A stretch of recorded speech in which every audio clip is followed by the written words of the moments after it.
প্রাথমিক বৃত্তি পরীক্ষা 2026 এর বিষয়ভিত্তিক প্রশ্ন বিশ্লেষণে আজকে হচ্ছে তোমাদের ইংরেজি ক্লাস এবং প্রত্যেক স্টুডেন্ট এবং গার্জেনদের সবচাইতে চিন্তার বিষয় হচ্ছে ইংরেজির যে নতুন মানবন্টনে প্রকাশিত হয়েছে যেই প্রশ্নগুলা গ্রামাটিক্যালগুলা এগুলো হচ্ছে কোথা থেকে পড়ব, কিভাবে পড়ব, প্র্যাকটিস কোথা থেকে করব, এটা কি ইউনিট থেকে আসবে নাকি হচ্ছে বইয়ের বাহির থেকে দেওয়া হবে।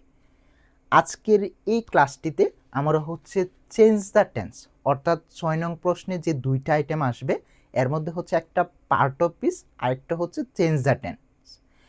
এই চেঞ্জ দ্য টেন্স তুমি কিভাবে পড়বা, পড়ার শুরুটা কোন অংশ থেকে করতে হবে, বেসিকটা কি, এর পরবর্তীতে প্র্যাকটিসগুলো কিভাবে পড়তে হবে এর একটা পিডিএফ বিশ্লেষণ করব অর্থাৎ প্র্যাকটিস শিট বিশ্লেষণ করব এবং আমি তোমাকে ভিডিওর শেষের দিকে বলে দিব এই প্র্যাকটিস শিটটা তুমি কোথা থেকে পাবে। আচ্ছা দেখো, তোমাদের হচ্ছে ইংরেজির 6 নং প্রশ্নে দুইটা আইটেমের মধ্যে একটা হচ্ছে চেঞ্জ দ্য টেন্স। তোমাকে যখন টেন্সটা পরিবর্তন করতে হবে আগে টেন্স কত প্রকার কী কীভাবে পরিবর্তন করতে হয় তার গ্রামাটিক্যাল কিছু রুলস জানতে হবে।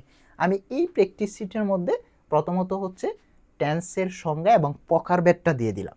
এর পরবর্তীতে হচ্ছে তোমাকে কি করলাম যে এখানে টেন্সের ম্যাজিক পরিবর্তনের রুলস অর্থাৎ প্রেজেন্ট ইনডিফিনিট টেন্স দেওয়া আছে, ফার্স্ট ইনডিফিনিট টেন্সে পরিবর্তন করতে গেলে তোমার কোন অংশটা পরিবর্তন করতে হবে এই একটা বক্সের মাধ্যমে হচ্ছে তোমাকে সব কিছু দিয়ে দিলাম। এর পরবর্তীতে তোমার হচ্ছে শর্টকাট টেকনিক এবং কমন মিস্টেক, প্রত্যেক স্টুডেন্টদের যেইগুলো হচ্ছে মিস্টেক হয় পরীক্ষার হলের মধ্যে এই অংশটুকু দেওয়া। শর্টকাট টেকনিকের মধ্যে কি হবে, যেরকম এবার এখানে হচ্ছে প্রেজেন্ট টেন্স আছে, পাস্ট টেন্সে পরিবর্তন করবা, যদি পরিবর্তন করো তোমাকে ভার্বের 1 থেকে ভার্বের 2-তে নিয়ে যেতে হবে, ঠিক আছে। যেমন হচ্ছে এখানে রাইট আছে, রোড হয়েছে, ঠিক আছে এরকম। এর পরবর্তীতে দেখো তোমার হচ্ছে 4 নম্বরে কমন মিস্টেক।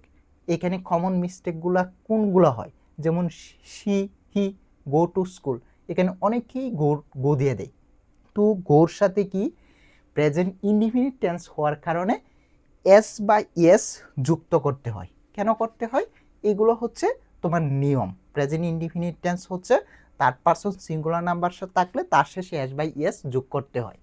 এখানে বলগুলো এইভাবে দিলে হবে না, এর পরিবর্তে এই অংশগুলো হচ্ছে দিতে হবে। এবং স্কলারশিপ এক্সামের ক্ষেত্রে কিভাবে প্রশ্ন আসতে পারে, প্রশ্ন আসার নির্দেশনা, একটা সেন্টেন্স দেওয়া থাকবে, এই যে এরকমভাবে একটা সেন্টেন্স দেওয়া থাকবে, এই সেন্টেন্সের হচ্ছে একটা ব্র্যাকেটের ভিতরে, এই যে একটা ব্র্যাকেটের ভিতরে তোমাকে হচ্ছে প্রশ্নপত্র কি পরিবর্তন করতে হবে এইটুকু বলা আছে। এই যে আমার কাছে এখানে সেন্টেন্সটা দেওয়া আছে, এই সেন্টেন্সটা তোমাকে আগে বুঝতে হবে এটা কোন সেন্টেন্সে দেওয়া আছে। আমাকে এখানে হচ্ছে সিম্পল ফার্স্ট টেন্সে পরিবর্তন করার কথা বলা হলো। তুমি প্রশ্নটা পড়লা, পরিবর্তনটা করলা, কিন্তু পরিবর্তন করার পর তুমি যদি বুঝতে না পারো যে কি অংশে পরিবর্তন হয়েছে, এই জন্য আমরা হচ্ছে ব্যাখ্যাটা দিয়ে দিলাম যে এখানে হচ্ছে কোন অংশের পরিবর্তন হয়েছে।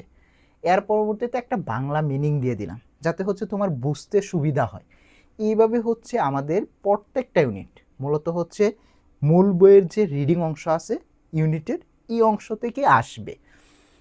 1 থেকে শুরু করে ইউনিটের এভাবে হচ্ছে তোমাদের যে 20টা ইউনিট আছে সবগুলা ইউনিট হচ্ছে ফুলফিল করা হয়েছে এই প্র্যাকটিস শিটের মাধ্যমে।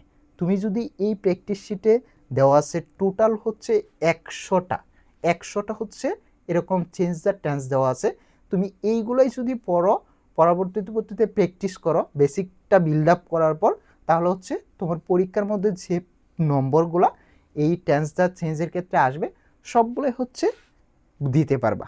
এর পরবর্তীতে তুমি যে এই 100টা হচ্ছে শেষ করার পর তোমার প্রস্তুতি কতটুকু হলো এইটুকু তো যাচাই করতে হবে।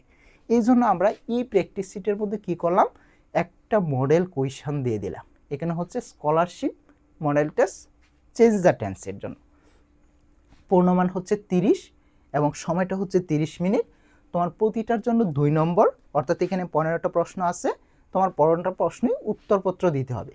তুমি সবগুলো হচ্ছে চেঞ্জ দ্য টেন্স এর পরিবর্তন করার পরবর্তীতে তোমার উত্তরপত্র মেলানোর জন্য তোমার হচ্ছে এই যে আনসার শিট দেওয়া আছে, সব শেষে তোমাকে একটা একটা পৃষ্ঠার মধ্যে একটা বক্সের মাধ্যমে সবগুলা যেন রিভিশন হয়ে যায়। একটা বক্স সেরকমভাবে এখানে দেওয়া আছে যে আমাদের হচ্ছে প্রেজেন্ট টেন্স আছে, ফার্স্ট টেন্সে থাকলে কি করতে হবে, ভার্বের সাথে এস বাই এস যুক্ত থাকবে, পরবর্তীতে ভার্বের টুতে নিতে হবে, এর পরবর্তীতে ফার্স্ট টেন্স আছে, প্রেজেন্ট টেন্সে নিতে গেলে কি হতে হবে, ভার্বের টু দেওয়া আছে, ভার্বের ওয়ানে নিতে হবে, এক্ষেত্রে হচ্ছে এস বাই এস যুক্ত হবে ভার্বের ওয়ানের সাথে। প্রেজেন্ট হচ্ছে ফিউচার, প্রেজেন্ট টেন্স থেকে ফিউচার টেন্সে নিতে গেলে কি হবে, ভার্বের ওয়ানের আগে হচ্ছে উইল বসাতে হবে। এভাবে হচ্ছে দেখো মাত্র হচ্ছে এই যে একটা বক্স আছে, এই বক্সটা সম্পূর্ণ শেষ করলে তোমার কিন্তু এই যে চেঞ্জ দ্য টেন্স এর ক্ষেত্রে কোনো পরিবর্তন আর লাগবে না, কোনো কিছু লাগবে না, এইটুকু পড়লেই হবে। এটা রিভিশন অংশের জন্য, পরীক্ষার আগের দিনের জন্য।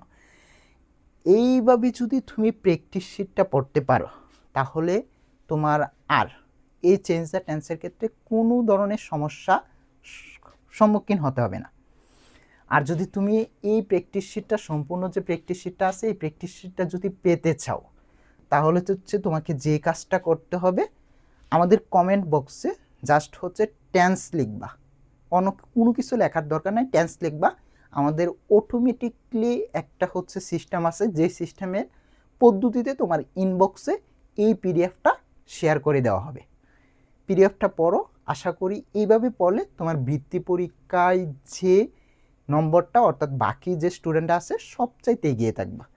আর যদি হচ্ছে তুমি চাও আমি এই যে পিডিএফটা দিলাম আমাদের হচ্ছে ব্যাচের মাধ্যমে ঠিক সেমভাবে, সেম প্রসেসে হচ্ছে শেখানো হয়, এইভাবে যদি হচ্ছে তুমি বোর্ড শিখতে চাও, আর এই ক্লাসগুলো হচ্ছে আমি নিজে নিচ্ছি, তুমি যদি ক্লাসগুলো করতে চাও তাহলে হচ্ছে আমাদের কোর্সের সাথে যুক্ত হতে পারো।